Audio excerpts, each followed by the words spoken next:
ஓம் நமச்சிவாய. வணக்கம் நண்பர்களே, உங்கள் ஜோதிடர் தர்மராஜன். இன்று நாம் காண இருக்கும் தலைப்பு எதை பற்றி என்றால் 2025ஆம் ஆண்டு ஏப்ரல் மாத ராசி பலன்கள் வரிசையிலே காலபுருஷ தத்துவப்படி 11வது ராசியான கும்ப ராசியை பற்றி இப்ப விரிவா பார்க்கலாம். அதற்கு முன்னாடி நம்ம சேனலை இப்பதான் நீங்க முதல் முறையா பாக்குறீங்க அப்படின்னா நம்ம சேனலை சப்ஸ்கிரைப் பண்ணுங்க, கூடவே பெல் பட்டனையும் அழுத்துங்க. அப்பதான் நான் போடுற ஒவ்வொரு வீடியோவும் உங்களுக்கு உடனுக்குடனா வரும். வாங்க வீடியோக்குள்ள போகலாம். பொதுவா கும்பராசியை பொறுத்த வரைக்கும் இந்த ஏப்ரல் மாதத்துல பாத்தீங்கன்னா உங்களுக்கு அதிர்ஷ்டமான பலன்கள் நிறைய நடக்க போகுது அப்படின்னு கூட பொதுவா சொல்லலாம். ஏன்னா உங்களுக்கு இது வரைக்கும் ஜென்ம சனி அப்படிங்கிறது உங்களுக்கு நடந்துட்டு இருந்துச்சு. அதாவது 7.5 சனியில பாத்தீங்கன்னா ஜென்ம சனி அப்படிங்கிறது கடுமையான பாதிப்பை உங்களுக்கு ஏற்படுத்தும், கடுமையான மன உளைச்சலை ஏற்படுத்தும். பொதுவா இது மார்ச் 29ஆம் தேதி பாத்தீங்கன்னா உங்க ராசியில ஜென்மத்துல இருந்த சனீஸ்வரர் பாத்தீங்கன்னா உங்களுக்கு குடும்பஸ்தானம் 2ஆம் இடத்துக்கு போயிட்டாப்ல. அப்படி இருக்கும்பொழுது இப்போ உங்களுக்கு பாத சனி அப்படிங்கிறது நடக்குது. பாத சனியை பொறுத்த வரைக்கும் பெரிய பாதிப்பு அப்படிங்கிறது உங்களுக்கு ஏற்படுத்தாது. இந்த ஜென்மசனி காலகட்டத்தில் பாத்தீங்கன்னா பல நபர்களுக்கு வேலையில்லா நிலைமை ஏற்படும். குடும்பத்துல சண்டை சச்சரவு, பிரிவு நிலை, கணவன் மனைவி பிரிஞ்சு வாழக்கூடிய நிலை, தேவையில்லாத பிரச்சனை, வம்பு வழக்கு, அசிங்கம், அவமானம், கோர்ட்டு கேஸு, பஞ்சாயத்து, பூர்வீக சொத்து, பூர்வீக இடத்துல பிரச்சனை, குடும்பத்துல பிரச்சனை, கடன் பிரச்சனை அப்படின்னு சொல்லிட்டு பல பிரச்சனைகளை பாத்தீங்கன்னா நீங்க அனுபவிச்சுட்டு இருந்தீங்க. ஆனா இந்த ஜென்மசனி அப்படிங்கிறது உங்களுக்கு முடிஞ்சிடுச்சு அப்படிங்கிறது பெரிய ஒரு மகிழ்ச்சியான ஒரு செய்தி. அப்படி இருக்கும் பொழுது இந்த ஏப்ரல் மாதத்தை பொறுத்த வரைக்கும் உங்களுடைய ராசிநாதன் சனீஸ்வரர் குடும்பஸ்தானத்துக்கு போறது அப்படிங்கிறது பாத்தீங்கன்னா இந்த பாத சனி காலகட்டத்துல பெரிய ஒரு நெகட்டிவ் விஷயங்கள் ஏற்படுறதுக்கு வாய்ப்புகள் இல்லை. சனீஸ்வரரை பொறுத்த வரைக்கும் மீனத்துல பாத்தீங்கன்னா குருவுடைய வீட்டுல இருக்கிறது அப்படிங்கிறது உங்களுக்கு அதிர்ஷ்டமான பலன்கள் நிறைய நடக்க போகுது அப்படின்னு கூட பொதுவா சொல்லலாம். அங்க குடும்பஸ்தானத்துல பாத்தீங்கன்னா 5 கிரகங்கள் மெகா கூட்டணியில இருக்கு. சூரியன், சனி, சுக்கிரன், புதன், ராகு, இந்த 5 கிரகங்கள் அங்க இருக்கிறது அப்படிங்கிறது பாத்தீங்கன்னா குடும்பஸ்தானத்துல பாத்தீங்கன்னா தனஸ்தானங்கள் உயரக்கூடிய நிலை உங்களுக்கு ஏற்படும். பேரு, புகழ், மதிப்பு, மரியாதை உயரக்கூடிய நிலையும் உங்களுக்கு ஏற்படும்.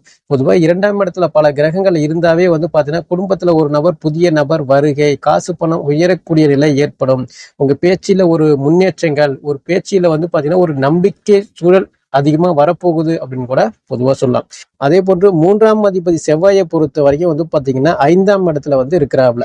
இந்த மாதத்துடைய முதல் 3 நாட்கள் 5ஆம் இடத்துல இருக்கிறாப்ல. 3ஆம் தேதிக்கு பிறகு பாத்தீங்கன்னா 6ஆம் இடத்துல செவ்வாய் நீசம் அடைகிறாப்ல. பொதுவா 3ஆம் அதிபதி 6ல ஓடி மறைஞ்சு நீசம் அடைகிறது அப்படிங்கிறது பாத்தீங்கன்னா உங்களுக்கு பெரிய ஒரு நெகட்டிவ் விஷயத்தை ஏற்படுத்தாது.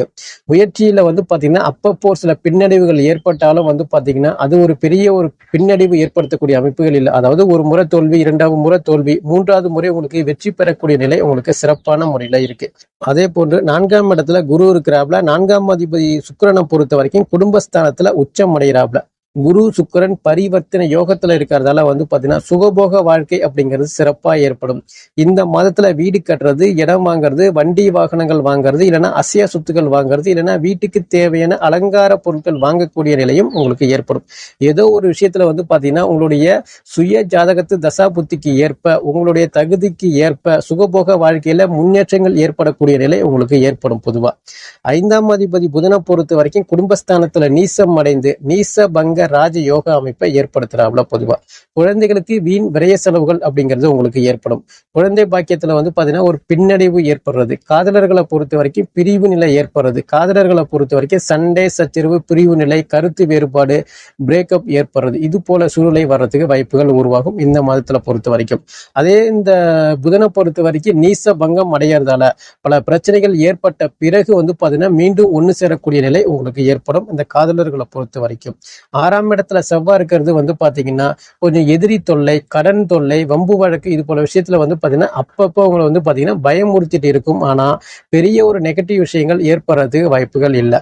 7ஆம் அதிபதி சூரியனை பொறுத்த வரைக்கும் 14 நாட்கள் பாத்தீங்கன்னா குடும்பஸ்தானத்துல இருக்கிறாப்ல. பிறகு 14ஆம் தேதிக்கு பிறகு, அதாவது சித்திரை மாதம் 1ஆம் தேதி தமிழ் வருட பிறப்பு அன்று பாத்தீங்கன்னா சூரியன் உச்சம் அடைகிறாப்ல. பொதுவா அப்படி இருக்கும்போது 7ஆம் அதிபதி குடும்பஸ்தானத்துல இருக்கிறது வாழ்க்கை துணையால வருமானங்கள் ஏற்படுறது, வாழ்க்கை துணையால முன்னேற்றங்கள் ஏற்படுறது, அவங்களால பாத்தீங்கன்னா உயர்ந்த நிலைக்கு செல்லக்கூடிய நிலையும் உங்களுக்கு ஏற்படுறது.